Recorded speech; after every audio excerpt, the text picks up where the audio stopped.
Bismillahirrahmanirrahim. Uh, Greetings everyone, and today we are going to show how image classification actually customize the image classification code with help of MediaPipe model maker. Before jumping into the code, we would like to discuss about some theoretical things. uh, those who have no idea about what does actually do model maker, it's we can say a pretend hub, like where so many pretend model available for face detection, image embedding, head mark detection, and so on so forth. We just pick this trainable model, and we want to customize it, like reduce training. We do not need to build up the model from the sketch, and the models are trained with thousands of images, so we can just specifically uh, train this model. It's also called the fine tune, and then we will get our result better. For example, in the image classification, someone has goal is to predict three foods: mango, jackfruit, and banana. On the other hand, another people's come who want to use this model, but his goal is different. He want to classify the five different animal: dog, cats, tiger, fox, and elephant. So the goal is different, but the task and main task is the same, like we classify the image. Okay, so though they are trainable model, they have also the some limitation, or when there's some sort of protocols when we want to customize it. For example, if we want to train this model with new data, we have to make sure that we have at least 100 images of each classes, otherwise model cannot understand it perfectly. So make sure we have minimum 100 images of each classes whenever we want to train the model. And another limitation is, here you can see that we cannot change the main model. Actually, we just update the classify layer. Okay, so uh, if you have any other doubt or any question, you just go through the ai.google.dev slash image slash media pipe and solution. Here you can see a lot of pre-trained things exist. We just want to whatever we basically build. Based on this, we can choose any one from here. So go to the deep dive into these things, like in the image classification tags, what it is. If I click here, we go to the MediaPipe Studio, where we do just insert the images and we get the result. But now we customize change, so we do not focus on it. Here you can see that this is the four different code available here. Whatever you want to build, you just go through this code.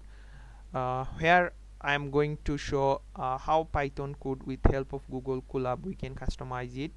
So that the during the train, basically what we have to concern, or the model basically concern or deal with these things with, like input image processing, region of interest, and label, map local, score threshold, top k classification, and level, allow list or deny list.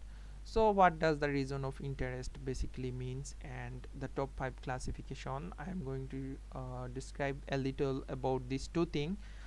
So region of interest, this is our images which background is white, and here I just insert an circle, like this is filled with orange.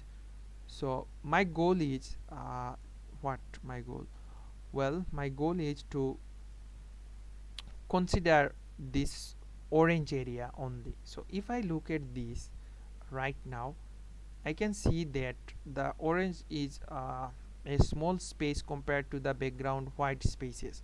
So in terms of this, the white are noises, they can change my out perfect output. So what we have to do, the pre-process came here. There are so many things we have to concern when we pre-process images, but among of them I just want to talk about the simple one. So we have to resize, or we have to just keep like this. So if you look at these images, then you can see here the region of interest, it took highest area compared to the background noises is not it. So this is the one of the thing actually what we have to focus, or what was our main goal. And others goal is like okay, so together I have to build this. So this is our input data, so this is our input data, no worry. So this is pass a number of hidden layers, and also this is the max pool or drop out max pooling layer. So this is the built-in and existing model. We cannot change this, we just change the classification layer. For example, someone intend to classify 5 fruits, okay. So definitely in the final layer he have to classify these 5. Whatever the model goes, it predict any of one from this 5 class with help of the probability. Also you can see in the repeat layer, like someone want to predict 3 classes, that's why it shows that dog, cat and parrot in the 3. So if you are came here and want to update the model, like you want to print also tiger, so you have to add another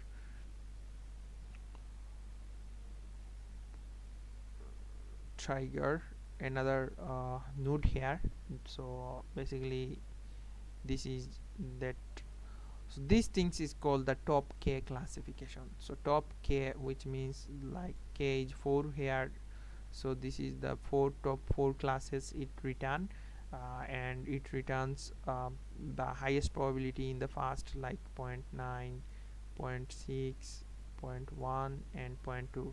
So from here we have to print only, or our model preference print 0.9, the maximum value.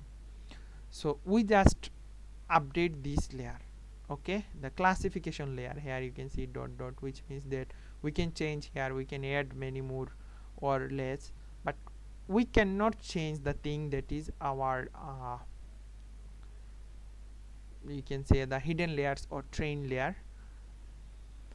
Now we back onto the Google Colab, okay.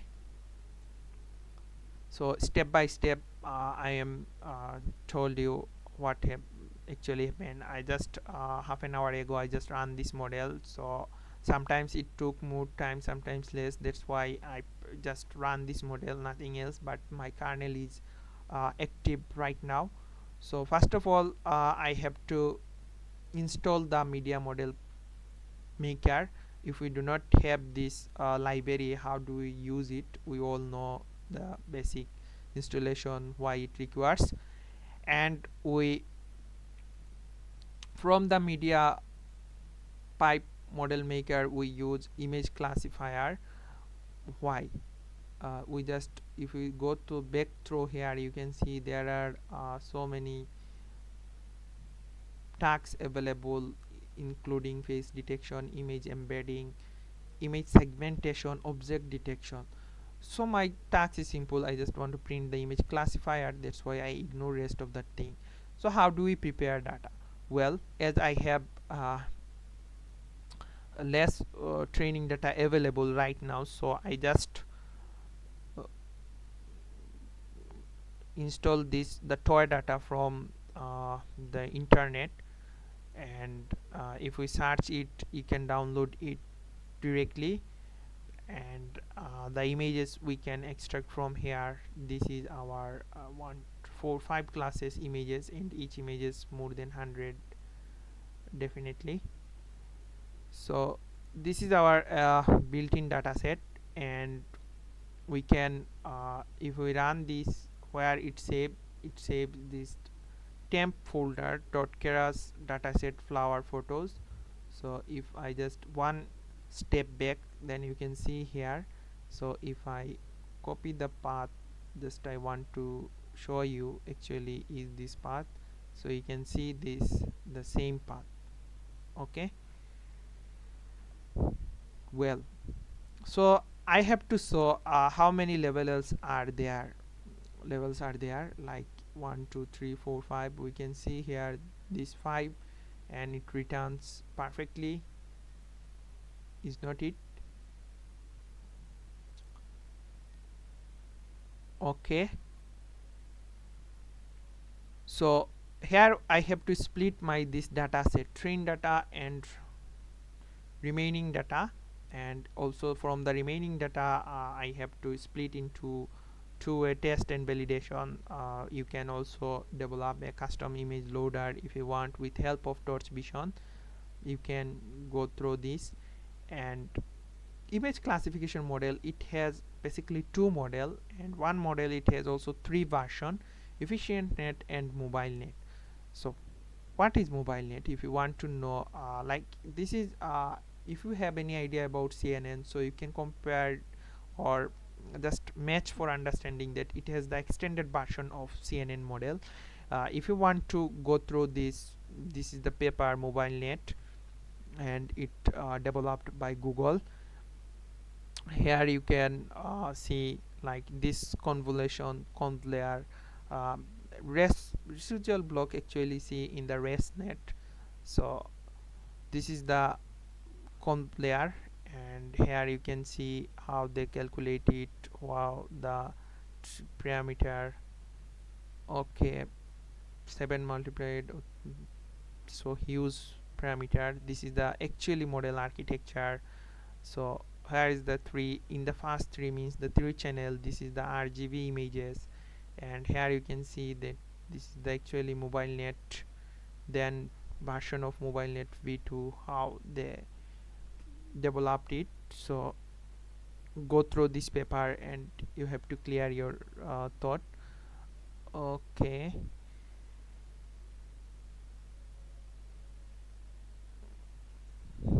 I have to reconnect my yeah, it's reconnecting. So first of all, here is the HP params, which means that hyperparameter, and specification I chose the model MobileNet v2, and I in this hyperparameter I didn't add anything. So just I train this model. Okay, so if I print the model, I see that there is total parameter more than 2 million, and trainable only 6,000 model. Seriously, 2 million params, among them only 6,000 updated, then non-trainable. Huge. So we can see that by default model, if we run here, we can see this is our the loss, train accuracy, validation loss, validation accuracy, and at the end of it stop 0.86 validation accuracy. So if you calculate our the model evaluation, we find the test accuracy 86.86 and the test loss 0.70. So with help of TensorFlow, we print the model.export model. So this is the our actually export model, and now our come from the training part. How do we customize it? Well, by default we see here we didn't pass anything, just HP params as it is, we say fix it. Here you can see that so many things: learning rate, batch size, epochs, step per epoch, shuffle, L1 regularization, L2 data augmentation, and so many things. So here also it shows the by default value. If we do not add this, by default it's set like this one. So what we have to do here, we can change this value here. For example, I increase 2 times the batch size and as it is. So this is the shape model 2. Okay, if I create the name model 3, let's see what happened, and it will take the more time. Okay, so start the model running here. I hope it will start. Okay, number of epochs 15, and we set everything here. Epochs means this entire thing run one is like in our for loop we can call it. And what does the dropout layer means? Dropout layer means like during the back propagation we have to ignore some weight, otherwise it can tend to overfitting. That's why we use dropout layer. Basically by default dropout layer is 0.05, but we change the value here. And if we closely look at these two things are very important. Whenever we use the default one, just follow these two, not others line, just follow two line. Non-trainable params over the 2 million are trainable parameters only 6,000. Okay, back on to our the new customized model. Here you can see that the trainable parameters 2 million and 34,000 only non-trainable parameter. A huge change if we look at these two things. Slightly modify the default value we can see, and if I selected its model export 3, so that's why it's saved here. And yeah, we can perform the number of epochs as many as time. For example, when we built in the sketch model, we have to run the epoch more than 2 to 500 um, or sometimes 300 and more than this. But here we have our resource is limited and already the model is trainable, so that's why I'm not increasing the value. I just changed it, that how is it actually work. So okay, if I set this model to, so I have to model to evaluate test, then I can want to see actually what was the model predict. Yeah, 87 point and test loss 1 point. Wow, use 1. And yeah, that's all about how we customize and run the model. We see that how the trainable parameter change quickly, the slightly change. And here finally we want to use model quantization. So model quantization is in simple things like if we run this model with 1 lakh images, and for example that model size is after training model the model size around 1 GB. So how do you use in your mobile app? For like you are an Android user, you want to develop it, so it's a very huge amount for the model size. So here we apply quantization. Quantization help us, it reduce the size of the model and compress, but it cannot reduce the performance. It still remain the performance, it just slightly change the value. Like for example, basically it saves 32 any data in our computer when it's the flop. So float 32 to int 8, so this 32 data we find in the 8, so the size is reduced.